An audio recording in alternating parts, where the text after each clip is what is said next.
et Joanne Doucette, coach en gestion. Je vais répondre à la question « Comment choisir mon coach? » Parce qu'avouez que si le problème était si facile à résoudre, si l'objectif n'était pas si ambitieux, vous seriez capable seul de résoudre le problème ou d'avancer puis de repousser vos limites.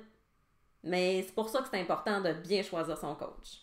D'abord, il faut se poser la question, est-ce que c'est vraiment d'un coach que j'ai besoin ou c'est plutôt un conseiller?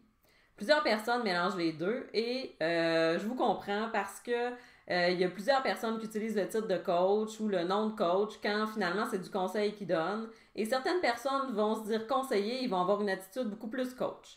Comment s'y retrouver? J'avoue que c'est vraiment pas facile. Par contre, à prime abord, pour choisir entre un coach et un conseiller, je vous suggère en fait de réfléchir à savoir est-ce que j'ai envie d'aller m'acheter du poisson au marché ou j'ai envie de plutôt apprendre à pêcher. Moi, c'est une comparaison que j'aime beaucoup.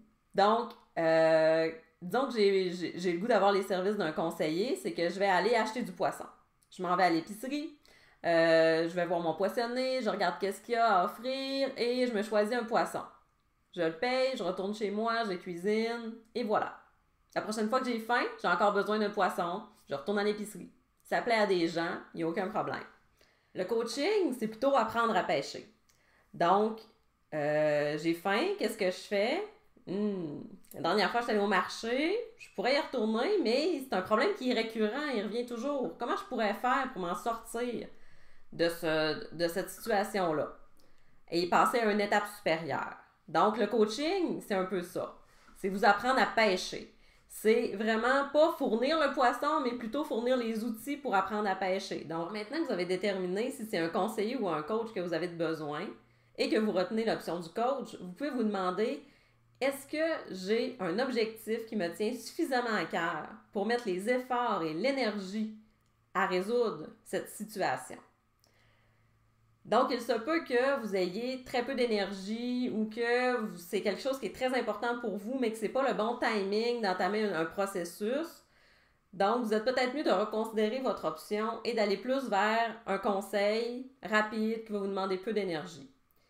Si vous choisissez le coaching, soyez certain que la personne va vous amener plus loin, va vous sortir de votre zone de confort, va vous amener dans une perspective que vous n'avez pas nécessairement considérée avant.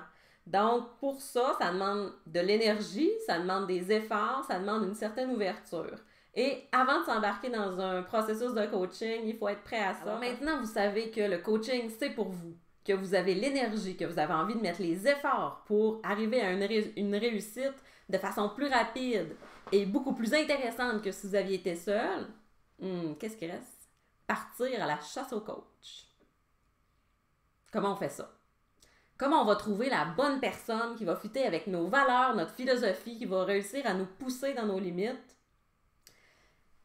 Il n'y a pas beaucoup de solutions, il faut magasiner. Comme n'importe quoi, des coachs, il y en a toutes sortes. Il y en a qui travaillent avec diverses techniques, il y en a qui sont plus systémiques, il y en a qui sont plus PNL.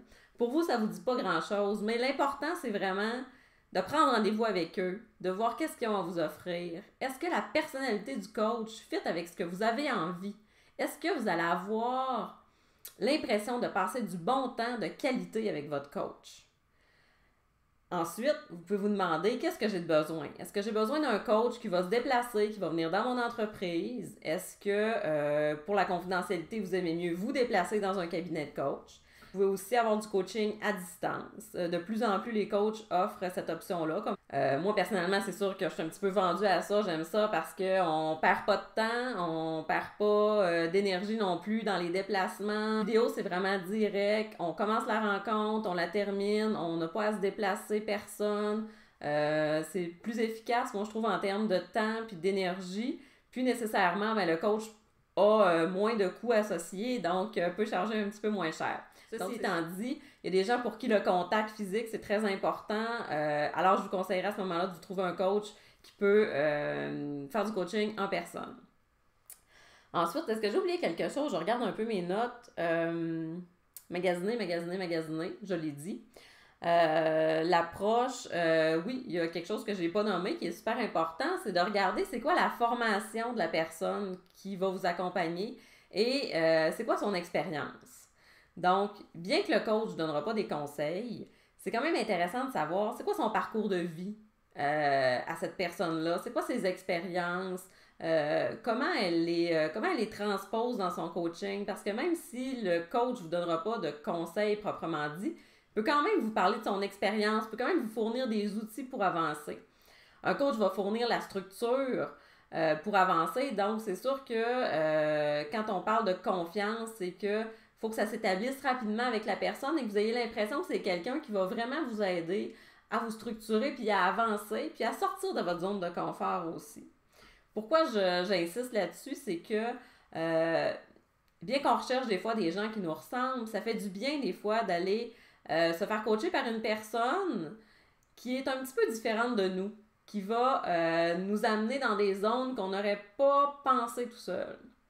Alors, j'ai répondu brièvement à la question « Comment choisir mon coach? » J'espère que ça va vous aider dans vos recherches et dans vos démarches.